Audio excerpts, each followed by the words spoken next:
There's a new camera in town, the Lumix S1 Mark II and the Lumix S1 Mark II version. And thank you for all the creators to letting me participate online in this launch of this new camera. I watched some live streams. I was on the way to a pre-planning meeting with the client and watched the live streams. Thank you very much for your service. I think this camera is a very good camera. I also wanted to make a video about the Lumix S1rii Mark II. And now are basically in a very short time 3 new cameras released from Panasonic, and I think all these cameras are amazing. Every new camera that is released in the last 5 years or even more are very capable of producing high quality content. I work mainly, if you don't know me, with my Lumix S1ii and with my Lumix S5. I earn my living full time with these both cameras and all kinds of other stuff, of course. And I think what I need as a professional, people call me a professional, I don't like to call myself a professional, whatever, but I'm the dude with 2 cameras that earns a living. Let's call it this. For me, needs a professional camera a very good image quality. If a camera has 4K 120 frames per second, well, that's very cool. If it has like 6K open gate, that's for me even cooler. But all in all, I care about image quality.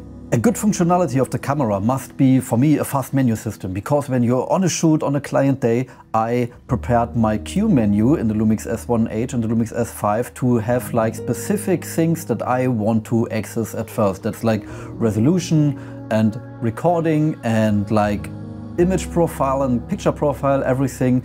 Sometimes I need to adapt and need to change that very quickly, so that's a big plus. And overall, the most important thing for me is image quality. 90% of the time I use the 4K 25 FPS 422 10-bit all-intra codec. Why do I use that? Because it's just amazing.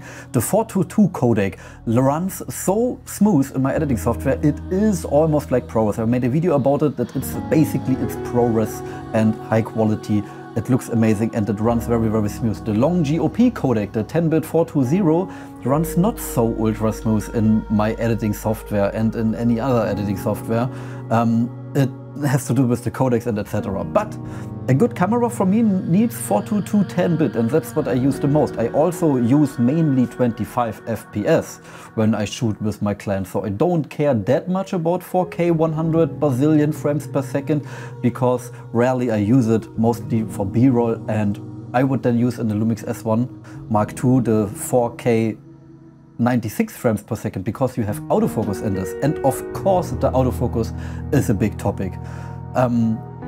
The funny thing is, most of my videos I don't need autofocus, because I shoot often client videos where I make a 2-camera interview setup and people do statements, say statements in the camera, and that's like then it, and you don't need crazy good autofocus for that. But of course I wish I had way better autofocus, and the Lumix S1 Mark II has of course better autofocus as the 6-year-old Lumix S1ii and my Lumix S5. That's the thing why I want, as a professional guy, Lumix S1 Mark II, and I would, in an ideal world, I would maybe get the Lumix S1rii Mark II for like my photo-centric camera, because for me it's the more photo-centric camera, and the Lumix S1 Mark II like as my video workhorse, because you need, as a professional videographer, most of the time 2 bodies.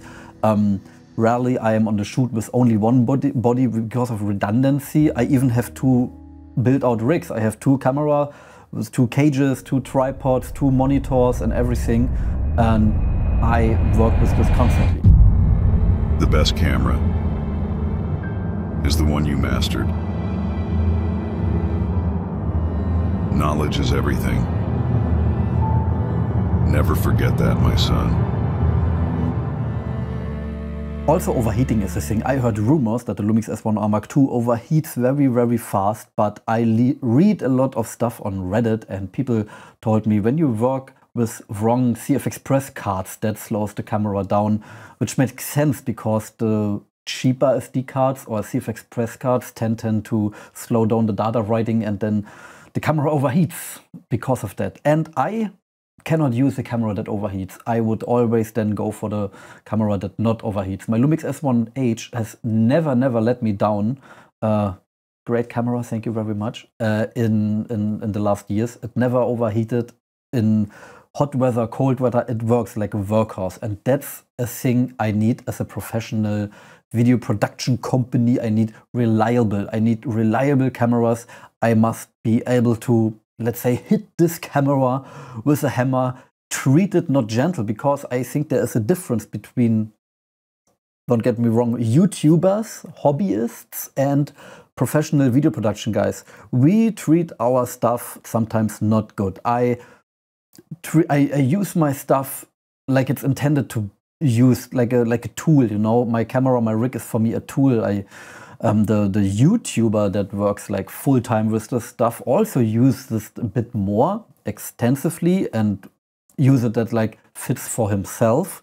The hobbyist just uses the camera and treats it like a diamond sometimes, because it's like very precious and expensive for him, also expensive for me. But I treat my gear good, but I use it in every kind of scenarios, also in rain and weather. And the good thing about the Lumix cameras, nobody talks about it so often. You can sprinkle these cameras with water. You can shower yourself with this camera. I had my Lumix S1ii in Iceland with me under rain, 11 days straight rain, and it never got any drip of water in it. These cameras are built like a tank, and that's important. Because when you are a video production guy and you are like in the field and it's raining, hailing, snow, whatever, you want to be able to make money, you know. These cameras are for me money-making tools, and so I treat them. I wonder what your favorite things is about the Lumix S1 Mark II, why you would purchase this camera. For me, is it A, the autofocus, and B, like image quality, the high dynamic range mode. The high dynamic range mode in the Lumix S1 Mark II intrigues me. I really want to use it. The slow readout speed of the sensor doesn't bother me at all, because I shoot then in this mode mainly interviews, and that's like a sit-down situation where you want high dynamic range, but you don't care about fast or slow readout speed.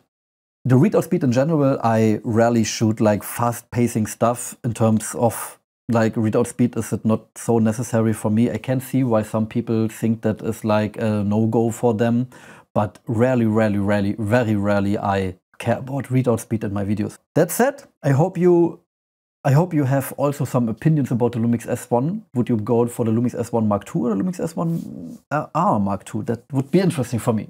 Let me know in the comments. Subscribe to my channel if you want to see more real-world stuff from my videography world and my video production company. My name is Paul. See you in the next video.